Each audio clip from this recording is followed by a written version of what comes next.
Méditons avec la communauté des disciples du Christ vivant en ce vendredi 24 mai 2024, 7e semaine du temps ordinaire, année liturgique B.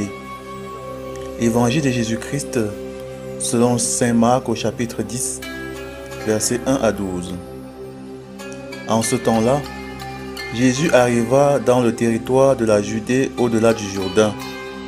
De nouveau, des foules s'assemblaient près de lui, et de nouveau, comme d'habitude, il les enseignait. Des pharisiens l'abordèrent, et pour le mettre à l'épreuve, ils lui demandaient: « Est-il permis à un mari de renvoyer sa femme ?» Jésus leur répondit: « Que vous a prescrit Moïse ?» Ils lui dirent: « Moïse a permis de renvoyer sa femme à condition d'établir un acte de répudiation. » Jésus répliqua: « C'est en raison de la dureté de vos cœurs qu'il a formulé pour vous cette règle. Mais au commencement de la création, Dieu les fit hommes et femmes. À cause de cela, l'homme quittera son père et sa mère, il s'attachera à sa femme, et tous deux deviendront une seule chair. Ainsi, ils ne seront plus deux, mais une seule chair. Donc, ce que Dieu a uni, que l'homme ne le sépare. » De retour à la maison, les disciples l'interrogeaient de nouveau sur cette question. Il leur déclara: « Celui qui renvoie sa femme et en épouse une autre devient adultère envers elle. Si une femme qui a renvoyé son mari en épouse un autre, elle devient adultère. » Acclamons la parole de Dieu. Méditation.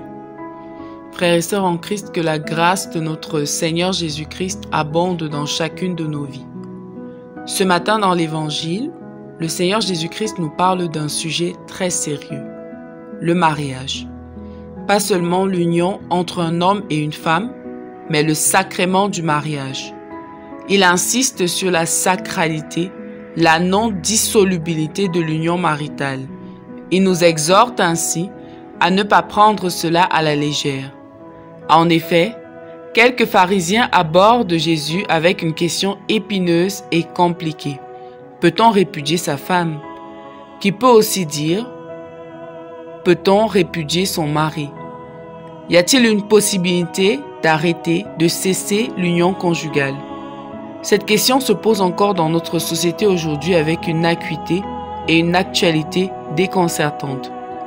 Tellement de divorces, de désunions, de mésententes, de tragédies dans les couples.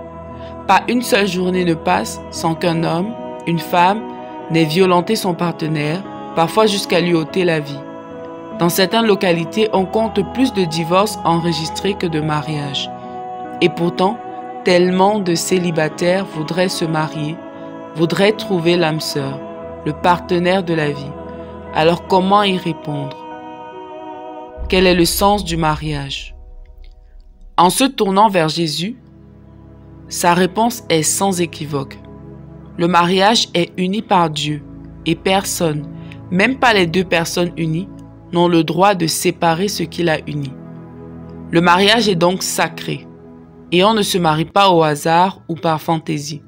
Il faut se préparer au mariage et le prendre au sérieux car c'est une institution établie par Dieu. Le mariage nécessite donc de la préparation. Il faut être préparé au mariage, être sûr que nous serons en mesure de demeurer dans l'union, peu importe ce qui arrivera, que notre caractère est bien bâti, que nous sommes émotionnellement, spirituellement, matériellement équilibrés pour y entrer et y demeurer jusqu'à la fin. Cette préparation ne se fait pas sans Dieu et sans l'Église, car nous avons besoin de Jésus-Christ et de l'enseignement de l'Église, sans quoi nous ne pourrons pas tenir face aux exigences de l'union. L'amour inconditionnel de l'autre, la soumission de la femme, l'amour de l'homme pour sa femme inconditionnel, le respect de la volonté de Dieu. Si nous ne sommes pas prêts à entrer dans cette relation d'amour, de don de soi et de complémentarité, à renoncer à nous-mêmes pour nous tourner entièrement vers l'autre et vers Dieu, alors nous ne sommes pas prêts. Ensuite, il faut préparer le mariage. Beaucoup de couples entrent dans la vie conjugale sans se connaître, sans même savoir pourquoi ils se marient. Le mariage tel que voulu par Dieu doit nous conduire à la sainteté. C'est pourquoi la séparation n'est pas envisageable. C'est un chemin vers Dieu. Et en le préparant, nous devons mettre cela au centre de notre relation, de notre préparation commune. Il faut prendre le temps de construire une relation en Dieu solide, de confiance avant de se lancer. Le but n'est pas de se marier, mais de fonder un mariage solide qui ira jusqu'au bout et qui donnera gloire à Dieu. Revenons donc en nous-mêmes. Si nous sommes mariés, sommes-nous conscients de l'indissolubilité du mariage? Sommes-nous déterminés à aller jusqu'au bout, conscients de la sacralité de cette institution? Si nous sommes célibataires, sommes-nous en train de nous préparer intérieurement?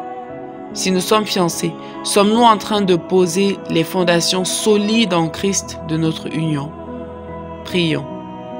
Seigneur, accorde-nous la grâce d'être à travers le sacrement de mariage des témoins de ce que tu désires pour le mariage, l'amour et la sainteté. Intercession.